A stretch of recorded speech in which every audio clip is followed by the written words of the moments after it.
Eu sou Mário Persona e essas são as respostas que eu dei aos que me perguntaram sobre a Bíblia. A sua dúvida é se a polícia do Rio de Janeiro Teria errado ou sido até precipitada quando usou de um sniper ou atirador de precisão para abater o sequestrador que ameaçava matar os passageiros de um ônibus sobre a ponte Rio-Niterói. Não, a polícia não errou e existe amparo bíblico para isso. Deus ordenou na lei dada por meio de Moisés que sequestradores fossem mortos. É isso aí. Ali não diz que seriam mortos apenas se representassem ameaça de morte para o sequestrado, mas simplesmente que o fato de sequestrar alguém já seria passível da pena capital. Em 1 Timóteo nós lemos de uma lista de iniquidades e entre elas está raptores de homens. 1 Timóteo 1:10. O livro de Deuteronômio reforça a malignidade desse crime que a legislação brasileira passou a considerar hediondo. Ali diz assim: se alguém for flagrado sequestrando um de seus irmãos israelitas para usá-lo como escravo ou vendê-lo por dinheiro, o sequestrador deverá morrer. Assim eliminarás o mal do teu meio. Isso está em Deuteronômio 24:7. José, na sua prisão, ele relata ter sido ele mesmo vítima de sequestro. Ele diz assim: com efeito, fui sequestrado da terra dos hebreus e mesmo aqui nada fiz para me trancarem na prisão. Gênesis 40, versículo 15, eu usei uma versão católica da Bíblia. É claro que na sociedade moderna, quando os homens se acham mais sábios do que Deus, a opinião é de que o sequestrador deve ser tratado com brandura e tentada a sua reabilitação, nunca a sua execução sumária. Mas quando Noé saiu da arca, Deus instituiu o governo, dando ao homem autoridade para matar seu semelhante dentro da legalidade. Não entender isso é achar que o mundo tem conserto, deixando o barco correr, sem qualquer governo. Não tem, e autoridade é, abre aspas, ministro de Deus para teu bem, mas se fizeres o mal, teme, pois não traz debalde a espada, porque é ministro de Deus e vingador para castigar o que faz o mal. Romanos 13, versículo 4. Ninguém interpretaria espada nesta passagem como luva de pelica para afagar o bandido. Não, espada é uma arma mortal, para ser usada quando as circunstâncias exigir. Para isso existem policiais e soldados, e mesmo que não exista no Brasil pena de morte por forca, cadeira elétrica ou injeção letal, o policial tem poder de morte para executar um criminoso que coloque vidas em risco. Um cristão nunca deveria contestar isso, sob pena de estar se opondo ao próprio Deus que instituiu a autoridade. Se por um lado a habilidade da polícia em neutralizar o sequestrador e eliminar o risco para vidas inocentes foi louvável, a morte do criminoso nunca deveria ter sido comemorada como uma vitória. Eu digo isto por dois motivos. Primeiro, porque Deus não tem prazer na morte do mais ímpio pecador. E segundo, porque a simples existência de crimes assim demonstram a ruína em que se tornou a humanidade, da qual todos nós fazemos parte. Nós todos temos culpa pelo crime. Vibrar pela morte do criminoso é como achar que se pode ficar tranquilo porque o buraco está do outro lado da canoa. Não, nós somos igualmente culpados pela ruína e temos dentro de nós os mesmos ingredientes que tinha aquele sequestrador para praticar um crime como o que ele praticou e até piores. Ou você nunca viu um pai de família que parecia ter uma auréola na cabeça um dia matar sua própria família ou fazer outras barbaridades? Nunca viu isso? Aí aparecem aqueles comentários que são do tipo: eu nunca imaginaria que o fulano fosse capaz disso. Sim, ele era capaz e eu e você também somos capazes. A palavra de Deus afirma categoricamente que não há um justo, nenhum sequer. Não há ninguém que entenda, não há ninguém que busque a Deus. Todos se extraviaram e juntamente se fizeram inúteis. Não há quem faça o bem, não há nenhum só. A sua garganta é um sepulcro aberto, com as suas línguas tratam enganosamente, peçonha de áspides está debaixo dos seus lábios, cuja boca está cheia de maldição e amargura. Os seus pés são ligeiros para derramar sangue. Nos seus caminhos há destruição e miséria, e não conheceram o caminho da paz. Não há temor de Deus diante dos seus olhos. Romanos 3, versículos 10 a 18.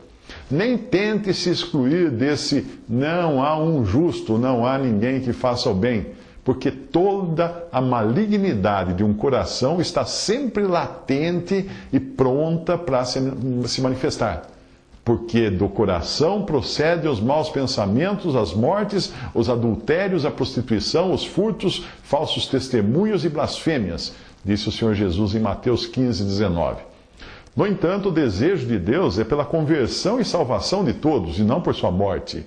Ele diz assim: desejaria eu, de qualquer maneira, a morte do ímpio? Diz o Senhor Deus. Não desejo antes que ele se converta dos seus caminhos e viva.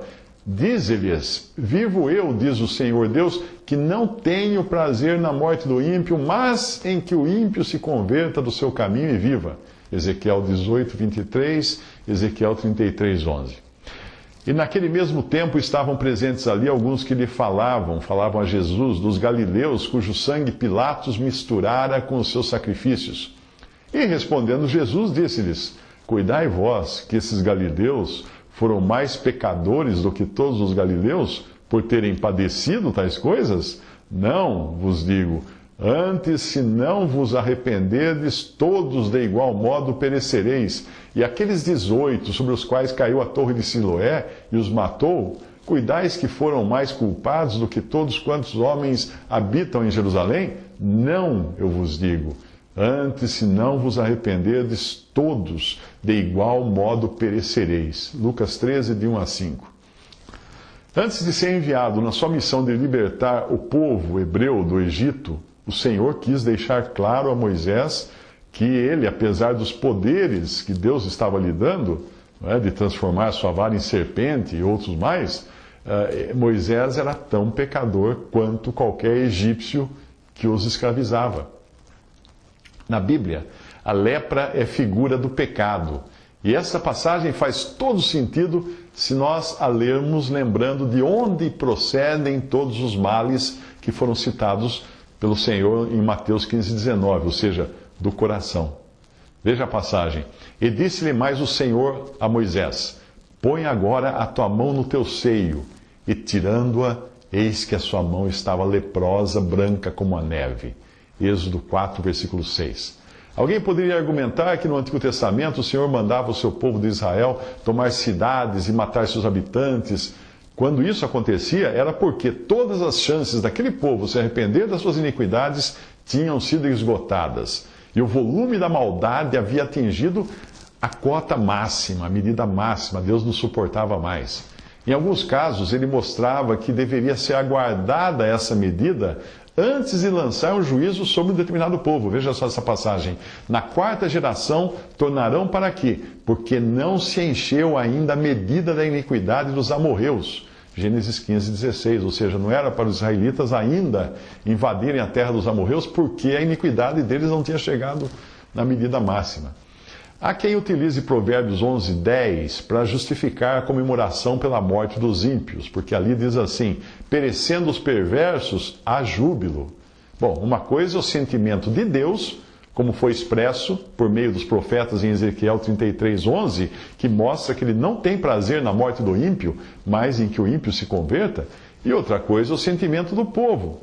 A diferença é enorme, e o cristão deve buscar sempre ter o sentimento de Deus, e não o sentimento do povo de Israel, como em Provérbios 11, que era apropriado para uma época quando Deus mandava o seu povo tomar uma cidade e matar todos ali. Como nessa declaração feita contra a Babilônia. Veja só. Ah, filha de Babilônia, que vai ser assolada. Feliz aquele que te retribuir o pago que tu nos pagaste a nós. Feliz aquele que pegar em teus filhos e der com eles nas pedras. Isso está no Salmo 137, de 8 a 9.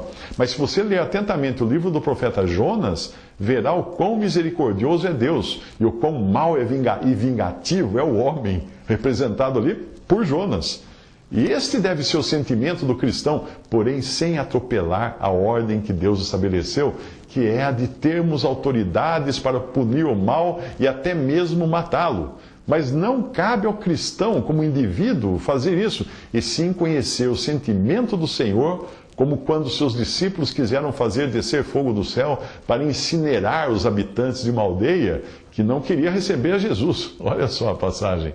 E aconteceu que, completando-se os dias para a sua assunção, manifestou o firme propósito de ir a Jerusalém.